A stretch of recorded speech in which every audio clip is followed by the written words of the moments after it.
Esse aqui foi o meu resultado depois que eu comecei a utilizar robôs nos meus negócios. Olha só, vou abrir aqui a minha conta do Banco Inter. Como você pode ver aqui, eu tenho mais de R$ 1 milhão investidos. E eu quero mostrar para você que você também pode fazer isso. Olha aqui o meu saque semanal. R$ 30 mil, 10 mais 10 mais 10. Você também pode ter esses mesmos resultados se você seguir as estratégias corretas. Clica no botão aqui embaixo desse vídeo e vem comigo que eu vou te mostrar como que você pode fazer isso.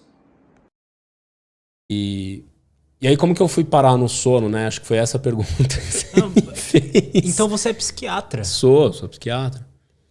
A especialidade de medicina do sono, o que é exatamente, então? Pois é, eu fiz essa mesma pergunta. Porque eu não sabia na época. Eu tava no terceiro ano da residência de psiquiatria. E eu queria continuar os meus estudos, porque depois que você faz a residência com acesso direto, então cirurgia, clínica médica, psiquiatria, anestésio, você pode escolher subespecialidades. Então, dentro da psiquiatria, tinha a psiquiatria infantil, a psicogeriatria, cuidar dos velhinhos, né? A dependência química, a psicoterapia. E eu queria continuar em algum lugar. Queria se especializar mais. Mas eu não... Eu falei, pô, psiquiatria infantil eu não gosto. Dependência química eu não gosto. Psicogeriatria, um pouco frustrante, porque demências não tem cura, né? Eu ficava, pô, o que eu vou fazer? E aí eu tava conversando com uma professora minha, esse papo aqui que eu tô tendo com você. Ela falou, Caio, faz medicina do sono. Eu falei, como assim? Tem? Existe? Ela falou, não, existe. Tem uma residência de medicina do sono que o psiquiatra pode fazer. Você já se interessou logo de cara ou você achou meio que... Então, medicina não, do sono? qual que tinha sido a minha experiência de medicina do sono? Eu tive uma aula de apneia obstrutiva do sono, que é uma doença do sono, um problema respiratório relacionado ao sono. Eu tive uma aula de apneia no quarto ano, que eu dormi. Ou seja, eu não, né, não vi, né?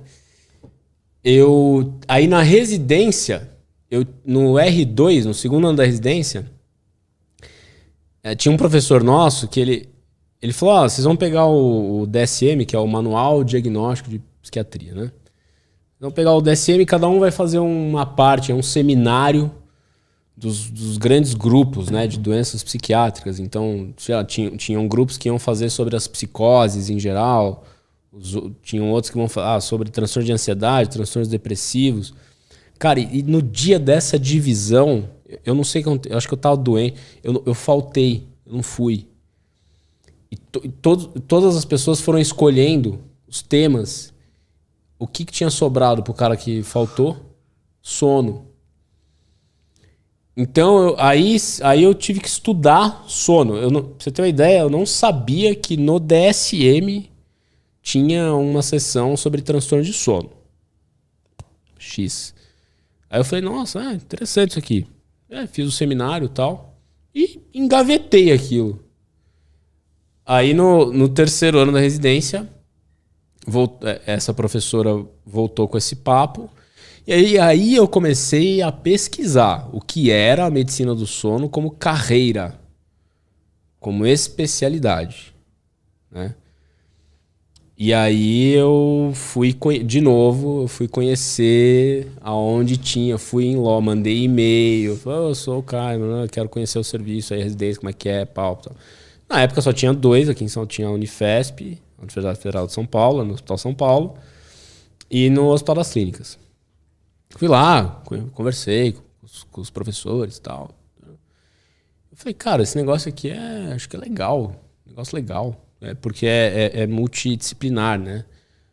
Quem pode se especializar em sono pode ser psiquiatra, otorrino, pneumo, neuro, clínico geral e pediatra. Falei, pô, que legal, cara. Negócio, né, que dá para conversar com outras pessoas, né? Sair um pouco do teu mundinho fechado e ignorante. E aí aí eu prestei as provas, né? Porque aí você tem que fazer outra prova, né? Caralho, fazer outra prova. Aí na Unifesp eu não passei, eram 2 vagas, só fiquei em quarto, aí não passei. Aí na USP eu passei. Aí eu entrei, falei, pô, que da hora, tal. Aí eu fiquei super empolgado e já no primeiro mês de residência, eu cheguei em casa, assim, eu lembro que eu ainda morava com meus pais. E aí, no caminho, né, do Hospital das Clínicas para casa, eu morava em Moema, né, o Hospital das Clínicas ali em Pinheiros, né, Rebouças, dá, sei lá, 40 minutos, né? Rebouças nunca tá... Assim, tá uma merda aquele negócio. E aí, no caminho, eu falei, cara, né, como é que eu não aprendi isso aqui antes? Eu comecei a lembrar de vários pacientes que eu tinha atendido e que eu nunca tinha abordado uma vírgula sequer do sono dessas pessoas. O que é bizarro, né? Porque bizarro. A gente vai poder falar mais disso, mas o sono tá ligado com todas as... O sono é um sinal vital da psiquiatria. E eu raramente perguntava sobre o sono das pessoas. Quando eu perguntava, você dorme bem? Sim. Não. Próxima pergunta. Mas isso não é investigar sono. Essa é uma bandeira, né, que a gente tem na minha empresa de educação médica, que é a VEC, que é ensinar o médico a investigar distúrbios de sono e tudo que decorre deles. Essa é a nossa principal bandeira. Como é que você não estuda em nem 1/3 da sua formação um comportamento que você passa 1/3 da sua vida? Não tem explicação para isso. E que a falta dele tá ligada com todas as doenças mentais, praticamente. Né? Absolutamente. Se você pegar os critérios diagnósticos de todas as doenças mentais, são várias linhas, né? Critério A, B, C, D, E. E tem uma lista de sintomas, né? Antes dessas linhas. Todas, 100% das doenças mentais tem alguma referência a sono ali. Se não tá no critério, tá ali tem uma parte do DSM que tem um texto, né, de cada doença. Alguma referência vai ter, né?